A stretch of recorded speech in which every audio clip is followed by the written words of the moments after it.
আসসালামু আলাইকুম ওয়া রাহমাতুল্লাহ।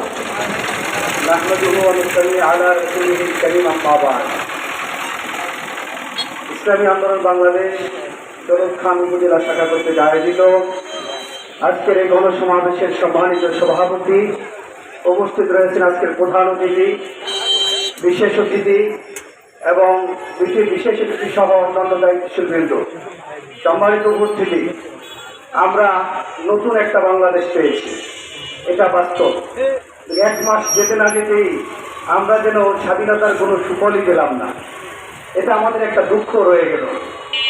বন্ধুরা আমার, আওয়ামী লীগ দুঃশাসন দুর্নীতি করে বাংলাদেশটাকে 16 বছর জিম্মি রেখেছে। এদেশের ছাত্র জনতা অবশ্যনীয় এক রক্তক্ষয়ী যুদ্ধের মধ্য দিয়ে গত 5ই আগস্ট বাংলাদেশকে স্বৈরাচার মুক্ত করেছে। যে সমস্ত ছাত্র ভাইয়েরা নেতৃত্ব দিয়েছে, যে সমস্ত ছাত্র ভাইয়েরা আজকে শহীদ হয়েছে, আমরা তাদেরকে 2024-এর নতুন মুক্তিযোদ্ধা হিসেবে ঘোষণা করলাম। যে সমস্ত ছাত্র ভাইয়েরা আজকে হাসপাতালে কাতরাচ্ছে, আমরা তাদের আরোগ্য কামনা করছি এবং আল্লাহ তাআলা যেন তাদেরকে, যারা শহীদ হয়েছে, তাদেরকে শহীদি মর্যাদা দান করেন। এবং এই 2024-এ যেই সমস্ত পৈশাচিকরা আমাদের আন্দোলনে বাধাগ্রস্ত করেছে, তারা 2024-এর নতুন রাজাকার। এই রাজাকারদেরকে চিহ্নিত করে বাংলার জমিনে তাদের বিচার হতে হবে। বন্ধুরা, আমরা দেখেছি যখন আওয়ামী লীগের নিষ্পেষণে বিএনপি এবং জামাত সহ তাদের নেতৃবৃন্দ জেলখানায় আবদ্ধ ছিল, তখন এই ছাত্রদের অভিভাবকত্বকর ভূমিকায় একজন মহাপুরুষের দরকার ছিল। যে মহাপুরুষ ছিল বাংলার কিংবদন্তি মহাপুরুষ, যিনি ছাত্রদের অভিভাবকদের ভূমিকা পালন করেছিল, শাপলা চত্বরে রাতের পর রাতে ছিল, দিনের পর দিনে ছিল। তিনি হল ইসলামী আন্দোলন বাংলাদেশ এর নায়েবে আমির মুহতারাম মুফতি সৈয়দ মোহাম্মদ ফয়জুল করিম। তিনি যেমনি ভাবে বাসারি 1971 সালে এই জঙ্গিওয়ালা মাওলানা মুক্তিযুদ্ধের সময় ভূমিকা পালন করেছিল, বাংলার জমিনে মুক্তিকামী জনতার পাশে দাঁড়িয়েছিল, ঠিক তেমনি ভাবে আজকে সেই বাসারির ভূমিকা পালন করেছে শায়েখ চরমনাই। এত কৃতিত্ব থাকা সত্ত্বেও আজকে চাঁদাবাজি করে কারা? আওয়ামী লীগের ইতিহাস আমরা ভুলি নেই, আপনারা ভুললে চলবে না।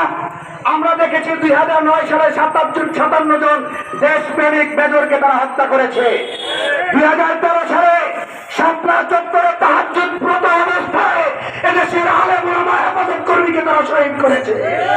আমরা দেখেছি 2013 সালে আওয়ামী লীগ ব্লগারদেরকে দিয়ে আপনার এরকম শাহবাগ চত্বরকে রক্তকে নাচিয়েছে।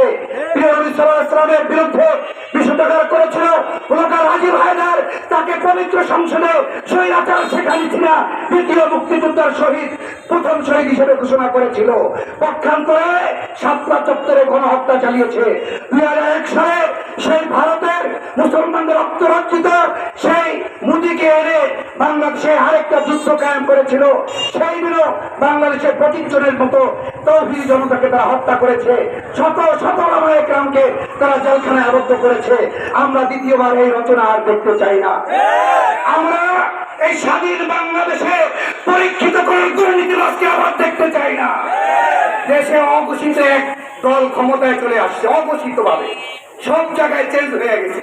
কিচেন মার্কেট, প্রত্যেকটা ঘাট, প্রত্যেকটা জায়গায় নতুন একটা দলের আবির্ভাব ঘটেছে। বন্ধুরা, হ্যাঁ, আবু সাইদ মুগ্ধ, শেষ হয়নি এখনো যুদ্ধ, তোমাদেরকেও ছাড় দেওয়া হবে না। আজকেও শুনেছি বেলুনিয়া বাজারে গত 16 বছরে যে চাঁদাবাজি না হয়েছে, এখন তার চাইতে বেশি চাঁদাবাজি হয়। আমরা দেখেছি গত 16 বছরে প্রত্যেক আওয়ামী লীগ নেতা যেই পরিমাণ টাকার মালিক না হয়েছে, 1-6 তারিখে সুবিধাভোগী কিছু নেতার চাইতে বেশি টাকার মালিক হয়েছে। তোমরা কিন্তু ফেলে যাও না, তোমাদের তালিকাও আছে, তোমাদের তালিকাও জাতির সামনে প্রকাশ করা হবে। আজকে ইউনিয়ন পরিষদের বাজেট ইউনো অফিসের বাজেট, জেলা অফিসের বাজেট তোমরা বন্টন করার কে বলো? তোমরা যেমন এই যুদ্ধে অংশগ্রহণ করেছে, আমরা এই যুদ্ধে অংশগ্রহণ করেছি। সব জায়গায় তোমাদের লোক আসবে, আমরা হাতে চুরি নিয়ে বসবো। আমি এখন থেকে বলতে চাই, কোন এলাকায় কোথাও যদি ইসলামী আন্দোলনের কর্মীর দিকে কেউ হাত তুলে তাকায়, ওই হাত যেন সঙ্গে না থাকে। আমরা আওয়ামী লীগের অবস্থায় দেখেছি, ওলামায়ে-কেরাম যখন মাঠে বয়ান করতেন, আওয়ামী লীগের নেতারা পাশের তলে বাধা দিতেন, হুজুর রাজনীতি আলাপ করেন না, সত্য কথা বললে লিঙ্গরে বাধা দিতেন। আমরা এই যুগে দ্বিতীয়বার দেখতে চাই না। এরকম কোন নেতা যদি থেকে থাকেন, তওবা করেন, পাশে বসিয়ে এমন চটাকাপ দেব, সাথে সাথে উচিত শিক্ষা দিয়ে দেব। বাংলার জনগণকে বলতে চাই, সত্য কথা মুখ ফুটিয়ে বলবো, দুর্নীতিবাদদের বিরুদ্ধে কথা বলবো, চাঁদাবাজদের বিরুদ্ধে কথা বলবো, জগায় জগায় প্রতিরোধ করে তুলবো। পরীক্ষিত দুর্নীতিবাদ ছিল আবার মাথা চারা দিয়ে না উঠতে পারে। আমরা হাওয়া বাবারও দেখেছি, আমরা আয়নাগরও দেখেছি, এগুলোর পুনরাবৃত্তি আমরা চাই না। ধন্যবাদ জানাই তারেক রহমানকে, ইদানিং নীতিকতার যথেষ্ট কথা তিনি বলতেছেন। তিনি জাতীয় সরকারের কথা বলতেছেন, সংসদে দ্বিতীয় কক্ষের কথা বলতেছেন, ভালো কথা। আসুন আমরা আপনারা সবাই মিলে, সকল রাজনৈতিক দল মিলে জাতীয় সরকার গঠন করে এই দেশের মানুষের মুক্তি আমরা ফিরিয়ে দেই। পৈশাচিক আচরণ করবেন আবার, সব কথা কিন্তু বলতে নাই। সবাই নির্যাতিত, আপনিও যেমন নির্যাতিত, আমিও তেমন নির্যাতিত। আমি যেমন মুখ খুলে কথা বলতে পারি নাই, আপনিও বলতে পারেন নাই। আজকে আপনি চেঁচিয়ে কথা বলবেন, আর আমি ধীরে ধীরে কথা বলতে গেলেও আমার দিকে তেড়ে আসবেন, আপনাদের এই হাত ভেঙে দেওয়া হবে ইনশাআল্লাহ। আমরা এতটুকু বলে স্পষ্ট, মাদার গাছ লাগিয়ে যেরকম আমের আশা করা যায় না, এই গণতন্ত্র দিয়ে জনগণের মুক্তির আশা করা যায় না। ইসলাম ছাড়া দেশে জনগণের মুক্তি আসতে পারে না। অতএব আসুন, আপনি আওয়ামী লীগ করেছেন, আপনি মুসলমান, আপনি বিএনপি করেছেন, আপনি মুসলমান, জাতীয় পার্টি, জামাত ইসলাম, সকলকে বলবো, আসুন আর তন্ত্রমন্ত্র দেখতে চাই না, আর গণতন্ত্র দেখতে চাই না, কোরআনী শাসন বাংলাদেশে প্রতিষ্ঠা করো। এই জন্য সকল দলের সকল নেতৃবৃন্দকে আহ্বান জানাবো, যেখানে ইসলাম যতটুকু প্রতিষ্ঠিত, সেখানে শান্তি যতটুকু প্রতিষ্ঠিত। আপনারা যে গণতন্ত্রের পিছনে ঘুরছেন, এটা দ্বারা মানুষের কাঙ্ক্ষিত মুক্তি আসতে পারে না।